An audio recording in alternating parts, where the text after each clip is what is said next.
Hello and welcome to your mat. My name is Tess, if we haven't met yet, and thank you so much for being here.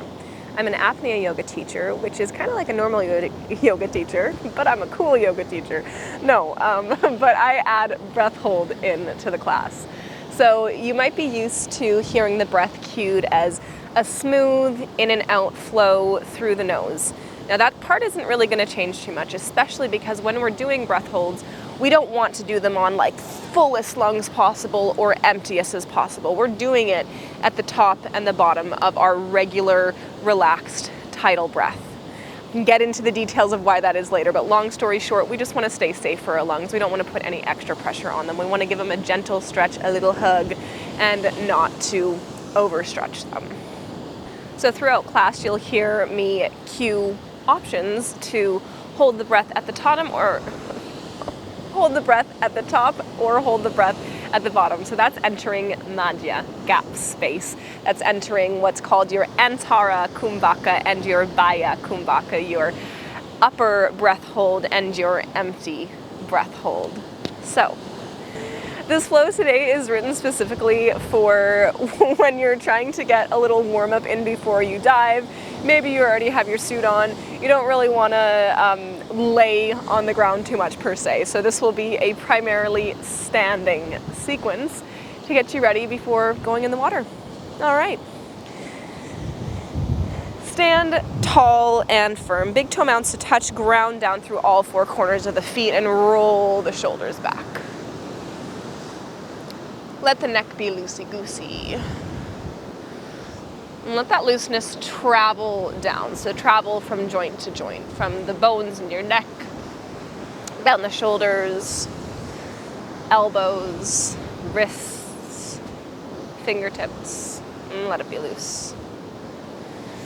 And once you feel like you've gotten the wiggles out, find a point of stillness where the pelvis is neutral. So if it was filled up with a bowl of water, it wouldn't be tipping in one direction or the other.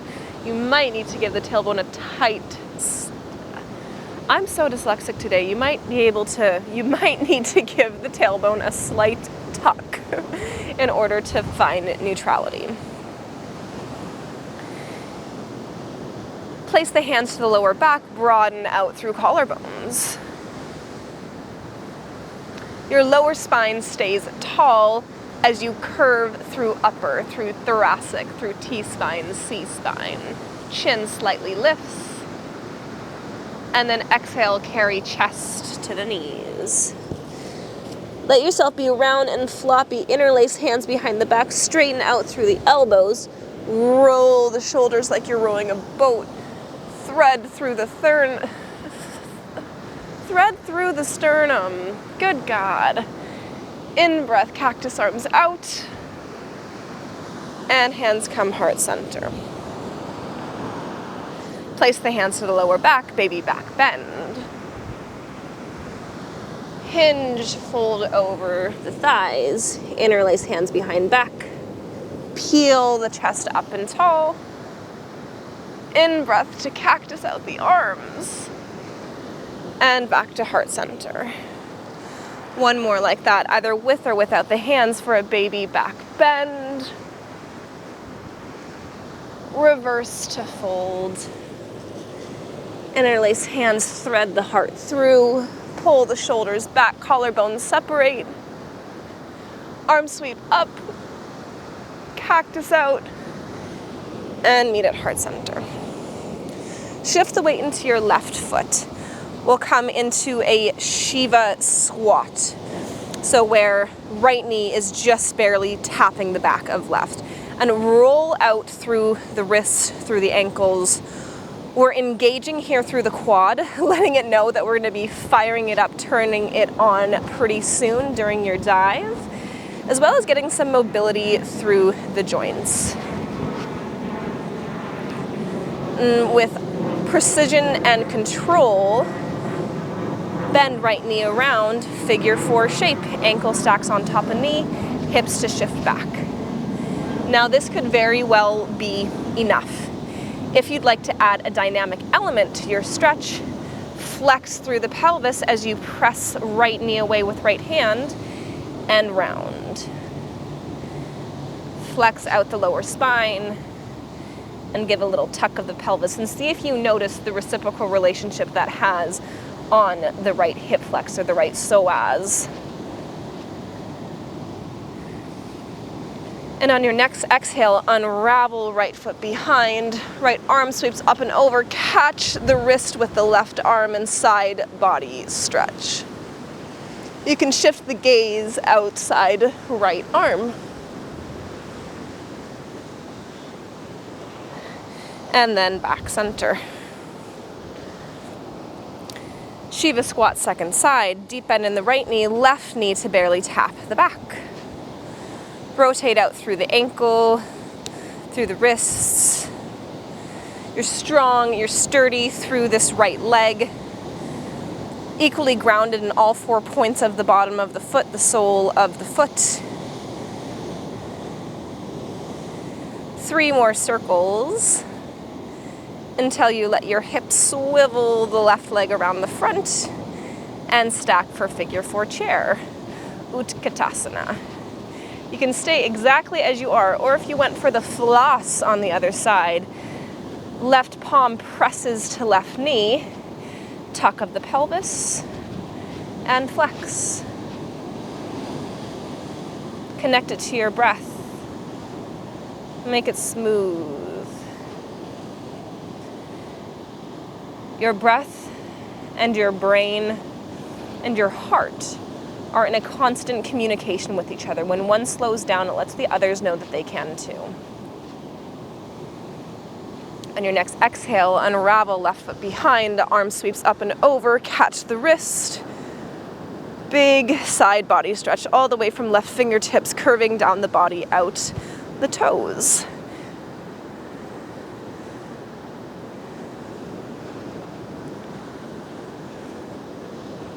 And then back tall.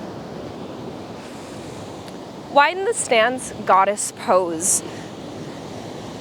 Toes are pointing out almost like they were, I don't know, straight towards the top and the bottom of your mat, creating a 90-degree bend in the knees.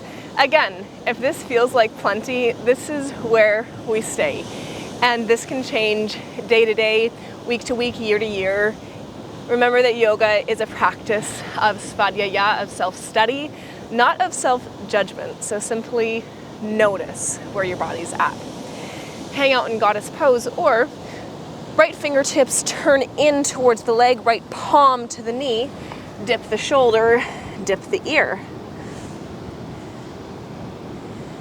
In breath through center, and exhale out, left fingertips point in to dip left. And we'll bring our first apnea in here. So as you come through center, catch at the top of your tidal breath, gentle twist. Keep yourself on full as you twist once to the left. Let the breath out. Have one comfy breath in, and on the exhale, catch yourself empty. Just barely at the bottom of your cozy breath. Not pushing too far. One twist on each side, and then straighten out through both legs. We'll go for a wide leg forward fold. Start out by reaching the fingertips as far away as they can get. Keep your back flat. Little micro bend in the knees, not to hyperextend them out or put too much pressure on your ligaments. When you found your fullest extent, tent out the fingertips and see if you can dip your sternum. Can you bring that little bit of rounding, or flexion into the thoracic and the cervical spine? Find that little bit of back bend just in the upper part of the back. We'll walk hands over, Skandasana, right side. Deep bend in the right knee, left leg out long. You can be down low with the heel grounded and toes pointed up, or if that's not accessible, be high. Yoga looks so different in so many bodies. Again, The practice of non-judgment, the practice of noticing. So from your side lunge, slowly shift yourself over to the other side, Skandasana. Meeting the same variation. One full cycle of breath here.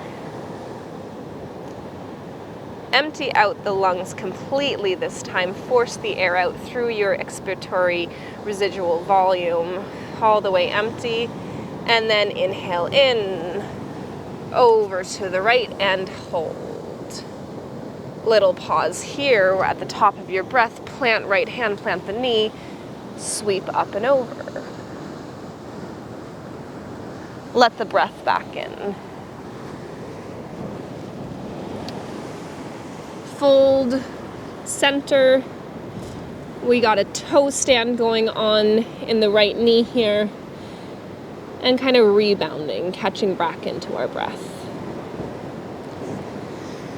And then press yourself back up. Find the lungs empty. And then inhale as you shift yourself back over towards the left. And breath hold. Left knee, left palm plants. Supported side plank. Sweep right arm up and over on the breath hold. And then let the breath back in. Find center, yogi squat, malasana.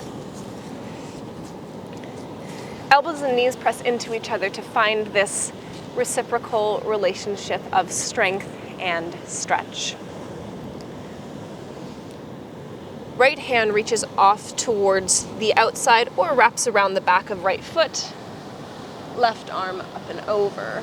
Breath is smooth.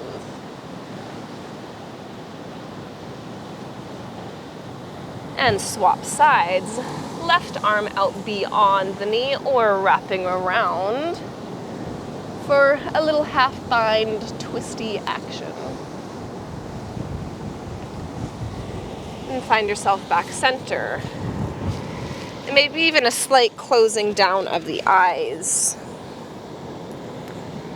Take 3 smooth cycles of breath in and out through the nose. And on the 3rd exhale, catch yourself at the bottom, the Baya Kumbhaka. Right hand out to the right, bottom hold and twist. Immediately over to the left with the hold. Twist. And breath back in. And let the breath return to normal. Make sure you're not feeling dizzy or anything. If at any point you do feel dizzy, please take that as a signal of your body saying, let's have a little break. Fingertips press hips high. Rag doll. Let the feet be wider than the shoulders. Clasp onto elbows, neck heavy, loose. Sway the knees side to side. Can shake the head yes, no. And explore what it means to have a completely relaxed neck. Now your neck or your C-spine, right, your cervical spine, it's got a bunch of nerves stuck in there, as does your entire spinal column, right? But the C-spine, the cervical spine specifically, holds your phrenic nerve, which is the nerve that innervates your diaphragm. So can you completely loosen through the neck, and does that help you release your diaphragm? Does that help you loosen through the belly too? One more cycle of breath here, and on the exhale, keep yourself at the bottom. Feet come shoulder width, press into shins, suction, half lift. In breath, ripple bone by bone to stand up tall. And I hope you feel just a bit looser and ready to go into the water. Hands come heart center. Thumbs to third eye. Trace the face to pause at the lips. And trace the chin to pause at the heart. And I hope that through your dive, you can carry with you wonder in your mind, breath in your lungs, and peace in your heart. Thank you, thank you, thank you for sharing your practice. See you next time.